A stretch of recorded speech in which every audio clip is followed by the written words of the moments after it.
નમસ્કાર. પાટણ જિલ્લાના રાધનપુરમાં માત્ર 3 ઇંચ વરસાદે શહેરની પ્રી મોન્સૂન કામગીરીના દાવાઓની પોલ ખોલી દીધી છે. શહેરના અનેક વિસ્તારમાં પાણી ભરાતા જનજીવન અસ્તવ્યસ્ત બન્યું છે. મસાલી રોડ, સરકારી હોસ્પિટલ, મુખ્ય બજાર, બસ ડેપો, લાલબાગ, રવિધામ સહિતના વિસ્તારમાં ઘરો અને દુકાનોમાં વરસાદી પાણી ઘૂસી જતા લોકોને ભારે હાલાકીનો સામનો કરવો પડી રહ્યો છે. સ્થાનિકો વરસાદી પાણીના નિકાલની અપૂરતી વ્યવસ્થા માટે તંત્ર સામે રોષ વ્યક્ત કરી રહ્યા છે. જો વરસાદ યથાવત રહેશે તો સ્થિતિ વધુ ગંભીર બનવાની આશંકા વ્યક્ત કરવામાં આવી રહી છે. વધુ સમાચાર માટે જોડાયેલા રહો આરપી ગુજરાત ન્યૂઝ રાજકોટ. કેવી હાલતમાં અમે પડ્યા જુઓ છોકરા તમે જુઓ તો આમ ગારા ગીચડમાં રાધીએ જેવી રીતે ખવડાવવું. વોટ લેવા હોય ત્યારે તો આમ તમે જુઓ તો આમ હિસાબ બાપા કરતા આવે અને વોટ લઈ રહે એટલે કે તમે કોણ ને અમે કોણ હે અત્યારે ખાટલા ઢાળીને ખાટલા ઉપર બેહાર્યા છોકરાને ગારામાં બધા આવે પણ આ જુઓ પાણી ભરાઈ ગયું. આ સાપરોનું પાણી અને એમાં રોટી ચો ખાવું. મકાનો તો બનાવી આલતા નથી. મકાને નહીં બનાવી આલતા. અને એમ તો કે ભાજપ આમ કરે છે, ભાજપ આમ કરે છે. ભાજપ આમ કરી આસાન તેમ કરી આસાન. આ જુઓ તમે પાણી ભરે પડે છે ને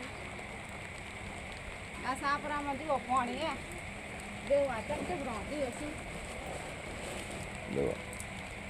આ દેખો બધું ગરમ પડી પાણીમાં.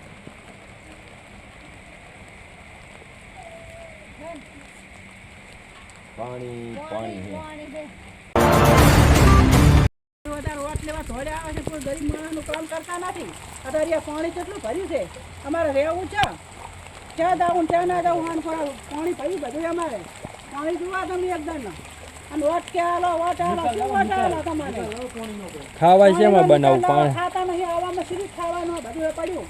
લીલું ગારા જેવું પૈસા બેસીને રાધ્યા નહીં સિલા કે નહીં કશું નહીં ના ઘરમે જોવાનું જ નહીં કાંઈ. આવા પાણીમાં અમે પડીને રાધીને સીધું ખાયા. સરકારને શું કરવાની છે?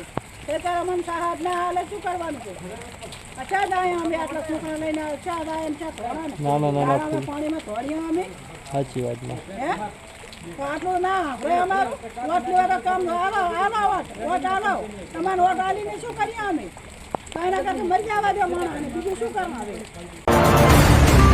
અત્યારે હાલમાં વરસાદ ચાલુ છે અને 24 કલાકની અંદર જે સતત વરસાદ વરસી રહ્યો છે રાધનપુરની અંદર, ત્યારે વિપક્ષી સદસ્ય તરીકે અમે ત્યાં લોકોના અવારનવાર 24 કલાકની અંદર અમારી જોડે ઘણા એવા ફોન આવી ગયા છે કે જેમના ઘરોમાં પાણી ઘૂસી ગયા છે.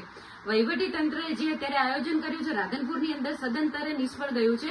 હમણાં નવીન રોડ જે આરએમડી દ્વારા બનાવવામાં આવ્યો તો અમે સખત વિરોધ કર્યો તો એ સમયે વિરોધ કર્યો છતાં એ લોકોએ વિરોધને અમારે માન્ય ન રાખ્યો અને રોડ બનાવી દીધો.